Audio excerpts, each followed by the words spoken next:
Benih Rahasia Sang Pewaris episode 112. Kamu menjebak Shira 5 tahun lalu, dan sekarang kamu mencoba membunuh nenekku. Mereka berdua adalah wanita yang paling aku cintai, jadi kamu harus menganggap dirimu beruntung karena masih bernapas saat ini. Nona de Agres, saya ingin bertanya. Mengapa Anda memerintahkan para penjaga di Black Sun Club untuk membakar ruang server? Apa yang Anda sembunyikan? Firdaus memanfaatkan kesempatan itu dan bertanya. Wajah Nindya berubah saat dia menatap Firdaus dengan ngeri. Aku tidak melakukan hal seperti itu. Apa yang tidak kau ceritakan pada kami? Kenzo bertanya pada Nindya. Mendengar pertanyaan Kenzo, Nindya merasa ngeri saat menyadari bahwa Kenzo sudah mulai menyelidiki insiden itu 5 tahun lalu. Untuk itu, dia bersyukur karena dia bertindak cukup cepat untuk menghancurkan bukti, atau kebohongannya akan terbongkar sejak lama. Ya, aku melakukan itu karena aku tidak ingin ada yang tahu bahwa kau tidur denganku. Nindya mencoba menepis Kenzo dengan sebuah alasan, tetapi pria itu sama sekali tidak yakin dengan penjelasannya yang asal-asalan. Aku tidak percaya dengan kata-katanya. Kata-katanya sama sekali tidak meyakinkan, dan aku yakin dia tahu lebih banyak daripada yang dia ungkapkan. Di sisi lain, Firdaus menganggap Kenzo baik-baik saja karena mengonfrontasi Nindya tentang insiden 5 tahun lalu. Dengan begitu, Nindya tidak bisa lagi main-main atas nama apa yang telah terjadi saat itu. Tak lama kemudian, Kenzo berdiri, tampak lelah menatap wajah Nindya saat ia menoleh ke pengawalnya. Keluarkan dia dari rumahku. Tolong jangan lakukan ini padaku, Kenzo. Tolong, jangan. Maafkan aku. Aku sudah belajar dari kesalahanku sekarang, jadi tolong maafkan aku. Nindya berdiri dengan panik, ingin memeluk Kenzo. Namun, saat dia sudah berada 1 kaki darinya, dia berhenti. Ternyata tatapan Kenzo yang acuh tak acuh namun mengancam jatuh pada Nindya, mengintimidasinya dengan statusnya yang menonjol. Pada saat yang sama, Nindya tidak berani melangkah maju seolah-olah dia akan jatuh dari tepi tebing meskipun dia hanya berdiri beberapa kaki dari pria itu. Aku akan keluar dari sini sendiri. Nindya mengatupkan rahangnya, berpikir bahwa ia harus melakukan satu hal terakhir yang akan membuatnya bangga di hadapan Kenzo. Sementara itu, ia tidak dapat menahan diri untuk tidak memikirkan apakah Kenzo akan memperlakukannya dengan lebih baik setelah ia tenang dari amarahnya. Oleh karena itu, saat ia berjalan semakin dekat ke pintu, ia berharap mendengar Kenzo memanggilnya karena simpati, tetapi pada akhirnya, keinginannya tidak menjadi kenyataan. Sebaliknya, Nindya hanya merasakan sepasang mata dingin yang terpaku padanya saat dia keluar dari pintu. Saat melangkah keluar dari rumah besar itu, dia menoleh ke belakang dan melihat rumah besar tempat dia tinggal selama 6 bulan terakhir. Tempat itu terasa seperti istana baginya, dan dia menikmati kehidupan yang mewah dan nyaman seperti seorang putri yang dirawat oleh para pelayannya. Kemudian, saat dia melihat Ferrari yang dia anggap seharusnya miliknya, dia tidak bisa menahan rasa iba saat mobil itu diambil darinya, bersama dengan semua barang miliknya yang lain beberapa menit yang lalu. Sekarang setelah dia kembali menjadi orang normal tanpa apapun yang tersisa, dia menyesal tidak mengalihkan sebagian properti atas namanya dan menyimpan sebagian perhiasan mahal di rumahnya. Lagi pula, dia tidak pernah berpikir bahwa dia akan berakhir begitu menyedihkan suatu hari nanti. Jauh di lubuk hatinya, Nindya menyalahkan dirinya sendiri dan menyesali telah menyakiti seseorang yang tidak bersalah. Jika aku tidak menyakiti siapapun, aku akan tetap menikmati semua ini. Apa yang telah kulakukan? Namun, Nindya segera bertanya pada dirinya sendiri bagaimana seorang wanita tidak bisa dibutakan oleh fantasi idealnya yang penuh khayalan setelah bertemu dengan pria seperti Kenzo. Yah, kurasa bukanlah hal yang beruntung bagi seorang wanita untuk diperlakukan dengan baik oleh Kenzo. Sebaliknya, itu adalah kemalangan terselubung karena itu akan membuatnya gila karena sekarang dia akan semakin ingin menikahi Kenzo. Kemudian, Nindya menyadari kegilaannya berawal dari cintanya pada Kenzo. Itulah sebabnya dia melakukan segalanya untuk memenangkan hatinya meskipun itu akhirnya membuatnya jatuh. Tak lama kemudian, Nindya mendongak dan melihat Kenzo berdiri di dekat jendela. Sementara itu, pria itu tampak anggun dan tampan seperti biasanya, tetapi ia merasa kasihan pada dirinya sendiri karena kini ia bahkan tidak punya kesempatan untuk meminta bertemu dengannya. Setelah meninggalkan rumah besar itu, dia menyadari satu-satunya barang berharga adalah pakaian yang dikenakannya saat itu. Lagi pula, dia telah menghabiskan ratusan juta untuk membeli mantelnya dan puluhan juta untuk sepatu dan tasnya. Tetapi selain barang-barang itu, dia tidak punya barang lain lagi. Hanya dalam sehari, Nindya kehilangan segalanya dan kembali menjalani kehidupan seperti dulu. Saat memikirkan itu, dia tak kuasa lagi menahan air matanya dan mengutuk Kenzo dan Shira, berharap mereka akan sangat menderita hingga meninggal. Dia lalu melengkungkan bibirnya ke atas dan tersenyum karena dia berencana merahasiakan identitas Kenzo sebagai ayah dari putranya.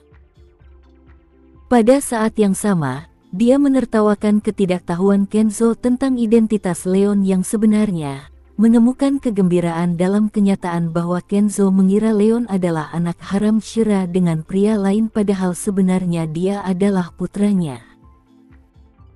Hanya aku yang tahu rahasia ini, tetapi sayang sekali aku akan menyimpannya bersamaku sampai napas terakhirku.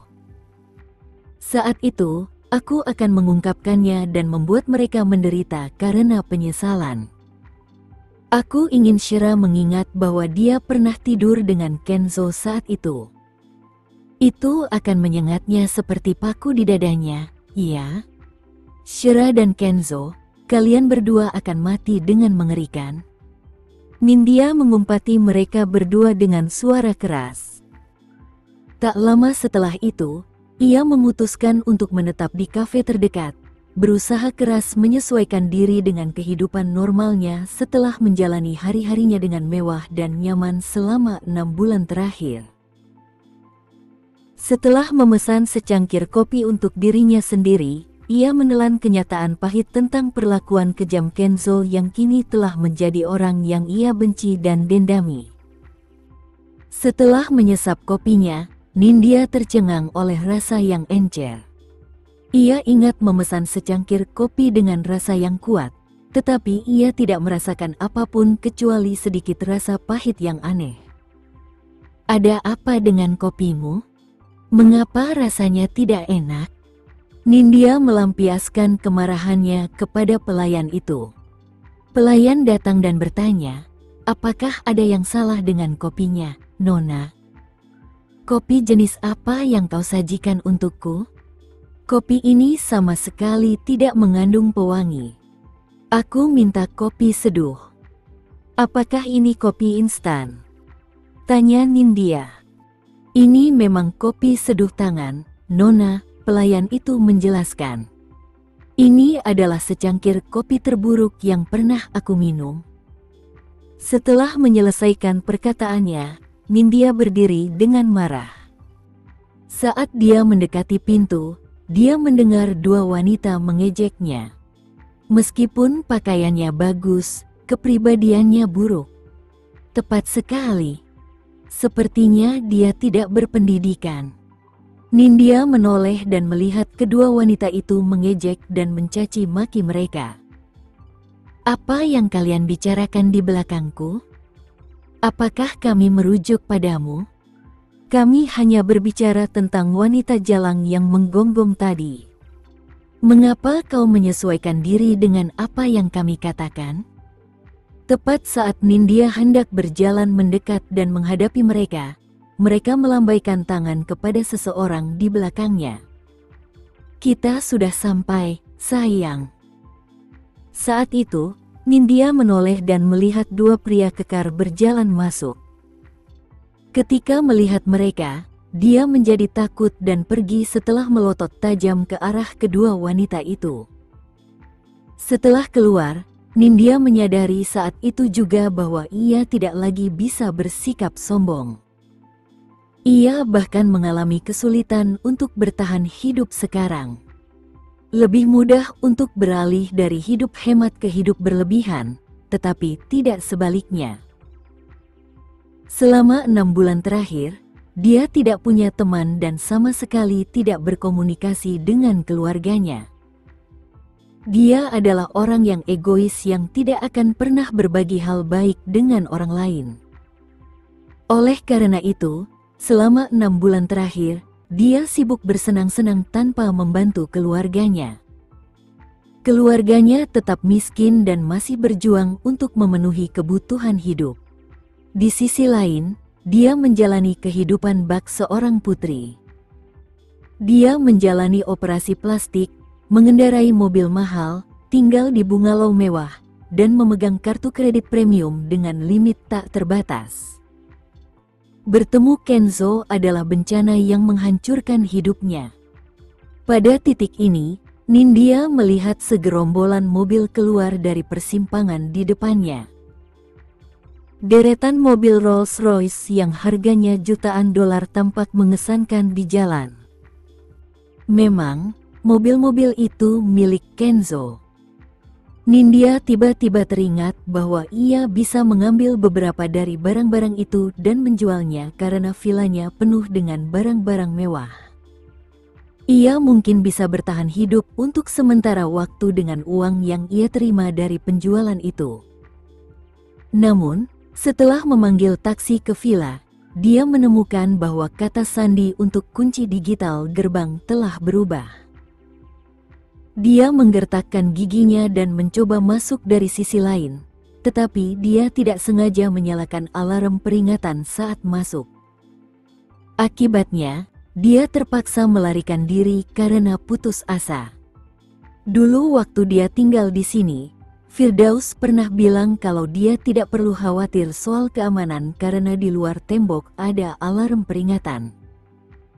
Kalau ada yang masuk, alarm akan memberitahu kantor keamanan yang langsung menginformasikan ke kantor polisi yang selanjutnya akan mengirim petugas ke sana.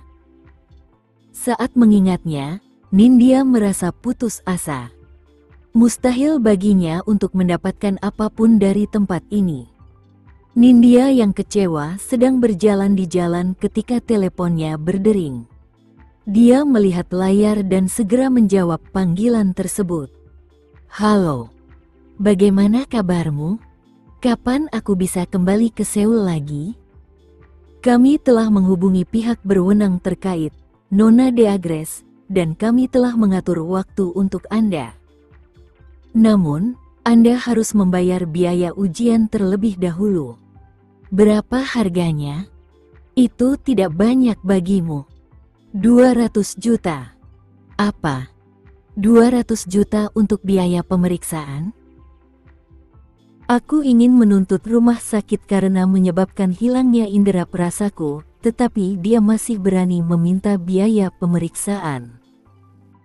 Teriak Nindya dan suaranya terdengar seperti hendak pingsan.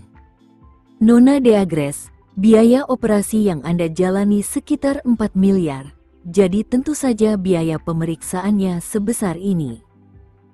Selain itu, jika Anda ingin menuntut rumah sakit, Anda harus menyiapkan setidaknya 2 miliar untuk biaya hukum. Mendengar itu, Nindya jadi gila. Apa? Kalian semua jadi gila karena uang? Mereka seharusnya yang memberi kompensasi padaku. Maaf, Nona De Agres. Kontrak yang Anda tanda tangani dengan jelas menyatakan bahwa Anda akan menanggung semua konsekuensinya, termasuk efek sampingnya. Jika Anda ingin membuat perubahan lebih lanjut terhadap apa yang telah dilakukan, Anda harus membayar perawatan tambahan. Sialan, serunya. Saat itu, Nindya menyesali operasi plastiknya. Dia tidak mampu membayar biaya untuk mempertahankan apa yang telah dilakukannya di masa mendatang. Bahkan karena selera makannya yang menurun saat ini, dia tidak dapat menuntut mereka, dan semua ini terjadi dalam waktu 2 bulan setelah operasinya. Mobil sudah di jalan dan Kenzo duduk di kursi penumpang, tampak kelelahan. Presiden Wiharja, kemana Anda ingin pergi? Tanya Firdaus. Pikiran pertama yang terlintas di benak Kenzo adalah mencari Shira. Namun, Shira telah memberitahunya bahwa dia tidak akan datang ke rumahnya hari ini, jadi dia tidak tahu harus kemana. Ayo kita pergi menjenguk nenek di rumah sakit. Sebenarnya, dia khawatir dengan kesehatan Helena. Saya rasa Anda harus memberitahu Nona Nugraja bagaimana Anda menangani Nindya, Presiden Wiharja, kalau Nindya menemukan cara untuk menimbulkan masalah pada Nona Nugraha, usul Firdaus. Kenzo mempertimbangkan apa yang dikatakan Firdaus sebelum berkata, kalau begitu, ayo kita pergi ke tempat Shira. Sementara itu, Shira sedang menyiapkan makan malam ketika ia menerima telepon dari Kenzo, yang mengatakan bahwa ia akan datang. Shira bertanya apakah Kenzo akan makan malam di sini, dan Kenzo menjawab, bisakah kamu menyiapkan porsiku juga? Karena Shira belum menyiapkan makan malam, dia berkata, kemarilah. Adam gembira mengetahui bahwa Kenzo akan datang. Karena itu berarti Shira telah berdamai dengan pria itu. Siapkan lebih banyak makanan, Shira, perintah Adam. Aku akan mengajak Leon jalan-jalan. Tentu saja, jawab Shira sambil tersenyum. Ponsel Adam, yang tertinggal di atas meja, berdering tak lama setelah ia pergi. Hal itu mengejutkan Shira, karena ia tidak menyangka Adam tidak membawa ponselnya. Ia berjalan mendekat untuk melihat dan ketika melihat siapa yang menelepon, ia pun menjawab. Namun sebelum ia sempat menjawab, orang di ujung telepon berteriak, apa kau masih ingin tinggal di sini, Adam? Kau kembali ke rumah Shira, mengurus anaknya, bukan? Kau tidak tinggal di rumah sepanjang hari setiap hari, bahkan di akhir pekan. Apa kau masih ingat rumah kita?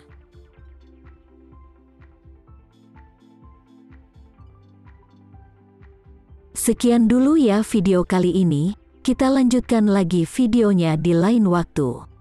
Oh iya, bagaimana menurut kalian? Semoga bisa sedikit menghibur kalian semua. Untuk teman-teman yang baru nonton jangan lupa subscribe ya hehehe. Dan kalau teman-teman ada yang ingin gabung langganan bisa langsung gabung saja untuk dapat fitur yang menarik dan sedikit membantu Mimin. Terima kasih banyak sudah menonton, sampai jumpa lagi, bye bye bye.